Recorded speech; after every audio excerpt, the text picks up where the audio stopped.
आखिर देवराज इंद्र ने गर्भस्थ शिशु के टुकड़े क्यों किए? मरुदगणों की पौराणिक कथा। अदिति और अदिति दोनों ही कश्यप मुनि की पत्नी थीं। अदिति के पुत्र इंद्र जो देवताओं के राजा थे, उन्होंने बहुत से असुरों को मारा था। इनमें अदिति के भी बहुत से पुत्र थे जो देवराज इंद्र के द्वारा मारे गए थे। अतः अदिति मन ही मन अपनी बहन अदिति से ईर्ष्या रखती थी और इंद्र को देवराज के पद से हटाना चाहती थी। अतः उन्होंने अपने पति कश्यप मुनि से कहा कि आप सर्वसमर्थ हैं और मैं आपसे एक ऐसा पुत्र चाहती हूँ जो देवराज इंद्र को मारने में समर्थ हो, क्योंकि उन्होंने मेरे पुत्रों को मारा है। और यदि आप ऐसा कोई उपाय नहीं करते हैं तो मैं अन्न जल का त्याग कर दूंगी। कश्यप मुनि को अपनी पत्नी अदिति की बात मजबूरी में माननी पड़ी, किंतु उन्होंने कहा कि मैं तुम्हें एक व्रत बता रहा हूँ। वह अत्यंत कठिन और कठोर नियम वाला है। यदि तुमने 1 वर्ष तक उस परम कठिन व्रत को विधि पूर्वक कर लिया और कोई भी नियम भंग नहीं किया तो तुम्हें परम बलशाली पुत्र उत्पन्न होगा, अन्यथा नहीं। अदिति ने कश्यप मुनि की बात सुन प्रसन्न होकर कहा, कैसा भी कठिन व्रत हो, मैं उस व्रत को अवश्य ही करूंगी। जब इंद्र को यह बात पता चली कि अदिति माता गर्भ से है और परम कठोर व्रत का पालन उन्हें मारने के लिए कर रही हैं, तो उन्होंने बड़ी ही चतुराई से अदिति माता की सेवा करनी शुरू कर दी। उनके लिए फल फूल ले आते, पूजन सामग्री का बंदोबस्त कर देते, साफ सफाई का ध्यान रखते और थक जाने पर अदिति माता के पैर भी दबाया करते थे।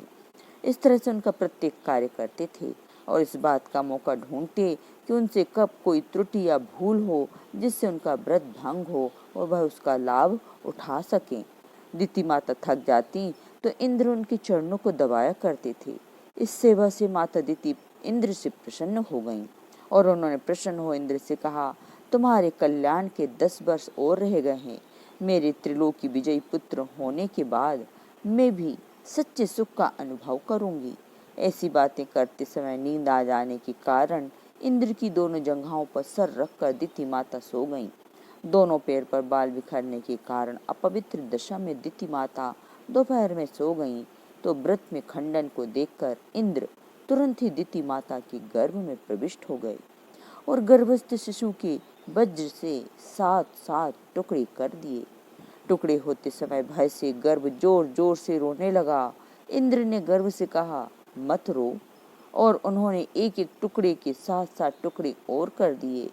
तब तक अदिति माता जाग गईं और कहने लगी, मत मारो मत मारो। माता की आज्ञा का पालन करते हुए इंद्र वज्र सहित उधर से बाहर निकले और हाथ जोड़कर बोले, आप अपवित्र दशा में सो गई थीं। आपके केश दोनों पैरों पर बिखरे थे, अतः ऐसा अवसर पाकर अपने संहारक इस गर्भस्थ शिशु को मैंने अनेक टुकड़ों में काट डाला। मुझे क्षमा करें।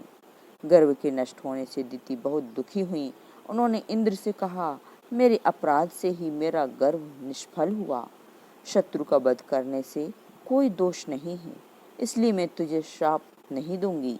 तुम मेरे गर्भ का कल्याण करो और ऐसा करो कि यह मेरे पुत्रगण देवताओं के साथ सुखपूर्वक विचरण करें। माता की आज्ञा मानकर इंद्र ने उन सभी को अपना अनुज बना लिया और उन्हें यज्ञ भाग का भी अधिकारी बना दिया। यह सभी 49 मरुतों के नाम से जाने जाते हैं, जिन्हें मरुदगण भी कहा जाता है। इति श्री जय श्री राम। यदि आपने अभी तक हमारे चैनल को सब्सक्राइब नहीं किया है तो सब्सक्राइब करें, लाइक करें और शेयर करें। धन्यवाद।